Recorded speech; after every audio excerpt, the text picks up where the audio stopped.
সম্মানিত সভাপতি, উপস্থিত এলাকার শ্রদ্ধেয় মুরব্বিয়ান এবং পর্দার আড়ালে আমার মা বোনেরা, আসসালামু আলাইকুম। কারণ আপনারা সবাই জানেন 25শে ডিসেম্বর ঢাকায় 300 ফিটে আমাদের বিএনপির ভারপ্রাপ্ত চেয়ারম্যান জনাব তারেক রহমান আসছেন, ঠিক কিনা?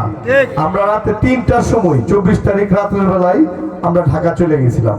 এখন কিন্তু সারা বাংলাদেশে শৈত্যপ্রবাহ চলতেছে, মানে অনেক বেশি ঠান্ডা। এই ঠান্ডায় অনেকেই অসুস্থ হয়ে পড়তেছে। আমি এলাকার শ্রদ্ধেয় মুরব্বিয়ানরা বলবো, আপনারা একটু এই ঠান্ডার মধ্যে একটু সাবধানে থাকবেন। 2টা দাওয়াত দিই এখান থেকে। আমি আগামীকালকে আমরা বিএনপির পক্ষ থেকে ধানের শীষের মনোনয়নপত্র দাখিল করবো গাছ স্কুলের মাঠে থেকে। যারা ময় মুরব্বী আছেন, যুবক ভাইরা আছেন, সবাই দুপুর 12টার মধ্যে আপনারা সবাই গাছ স্কুলের মাঠে উপস্থিত থাকবেন।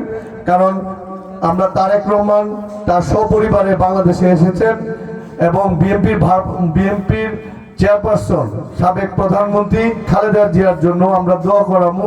সবাই গার্লস স্কুলে উপস্থিত থাকবেন। আর আমি আমার ডান পাশে যারা মা বোনরা আছে তাদের জন্য একটা সুখবর দিতে চাই।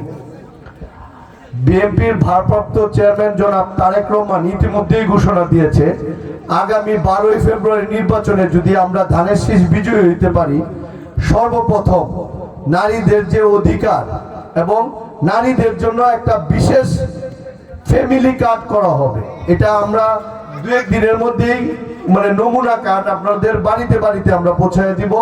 সারা বাংলাদেশে প্রথম বৎসরে যদি আমরা 2026-এ ধানের শীষ যদি বিজয়ী হয়, তাহলে সারা বাংলাদেশে 50 লক্ষ পরিবারকে আমরা ফ্যামিলি কার্ড দিব। এই কার্ডের মধ্যে 2000, 2500, 3000 টাকা থাকবে। প্রতি মাসে 2500 টাকা থাকবে। 2500 টাকা দিয়ে উনি পৌরসভার সকলের দৃষ্টি আকর্ষণ করব, আমরা পৌরসভাকে মাদক মুক্ত করব ভাই, ঠিক কিনা? পৌরসভার স্টিয়ারিং যদি ঠিক থাকে, পৌরসভার স্টিয়ারিং এ যদি মাদক মুক্ত লোক থাকে, তাহলে আমরা করিমগঞ্জ পৌরবাসী মাদক মুক্ত থাকবো, ঠিক কিনা? আগামী নির্বাচনে, আসন্ন নির্বাচন সামনে, 12ই ফেব্রুয়ারি 2026 একটি অনেক দিনের কাঙ্ক্ষিত মানুষ, অনেক দিনের কাঙ্ক্ষিত মানুষের আশা লালন করেছে। অনেক নতুন প্রজন্ম ভোটাধিকার প্রয়োগ করতে পারে নাই। অনেকেই ভোটার হয়েছেন কিন্তু ভোট স্বাচ্ছন্দ্যে দিতে পারে নাই। মুরব্বীদের ভোট কেন্দ্রে যাওয়ার আগেই অনেকে ভোট লুট করে নিয়ে গেছে। আগামী 12ই ফেব্রুয়ারি বাংলাদেশ সরকার আয়োজিত জাতীয় সংসদ নির্বাচন হবে ইনশাল্লাহ। আপনারা সবাই মিলে স্বাচ্ছন্দ্যে বরাবরের মতোই বাহাদুরপুর 7 নম্বর ওয়ার্ডে জিয়ানগর নামে পরিচিত আগামী 12ই ফেব্রুয়ারিতে দেশনেত্রী বেগম খালেদা জিয়ার প্রতীক ডক্টর ওসমান ফারুক সাহেবকে আমরা দানের শীষে ভোট দিব ইনশাল্লাহ।